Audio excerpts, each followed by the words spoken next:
আমি সৌদি থেকে যখন বালুকা ন্যাশনাল ব্যাংকে টাকা সারি এবং বালুকার মেয়েরা এবং বালুকার অনেক লোকই বলে যে আঙ্গুর কথা মানলে পাবি, না মানলে আমরা দেব না, কি করবি? তো কোনো জায়গায় গিয়েই পাবি না, তোর কথায় কোনো কিছু হবে না, ঠিক আছে? এটা তাদের অহংকার। তা আমি সৌদি থেকে বালুকা ন্যাশনাল ব্যাংকের টাকা ছাড়লাম, আর তারা আমার টাকা না দেয়রা আমার সাথে গাদ্দারি কইরা, এই জন্যই তাদের ক্ষমতার জোর বেশি। আমার সামনে অনেক লোক আমাকে আড়ায় আড়ায় বলে, সামনে এসে অহংকার করে যে আমরা বালুকার মেয়েরা আর বালুকার লোকেরা যদি না দিই তো সে কোনো জায়গায় কোনো কিছু করে পারবো না। এটা তাদের অহংকার।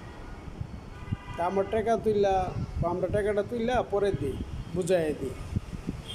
তারা আমি বিদেশ থেকে তো বিদেশ করছি, কিন্তু তারা এই টাকার লোভে তারা বাংলাদেশও থেকে আর এমন একটা পয়েন্ট কাটাইছে,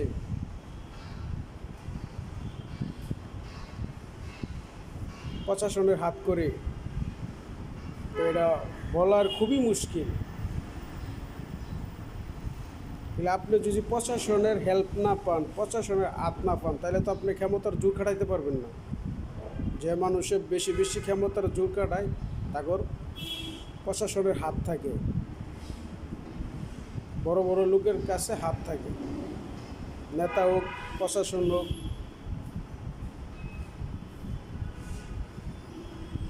এটা বাস্তব, অবাস্তবের কিছুই নেই।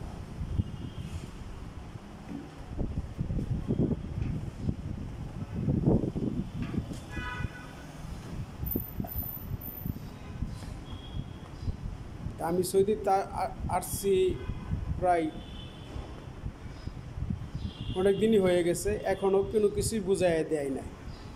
আরও উল্টা ফাপড়, মানে এমন ফাপড় দেয় আপনাকে, আমাকে এমন ফাপড় দেয়, মানে তাগর ফাপড়ে আর বয়ে বোঝা যাইতেছে এমন ফাপড়টাই দিমু যে আমারে ঠাক বইতে যেন 2-2.5 লিটার পানি খাল লাগে, তাগর ফাপড়ে আর তাগর বয়ে। আল্লাহ বুঝেন কতটুকু হারামি।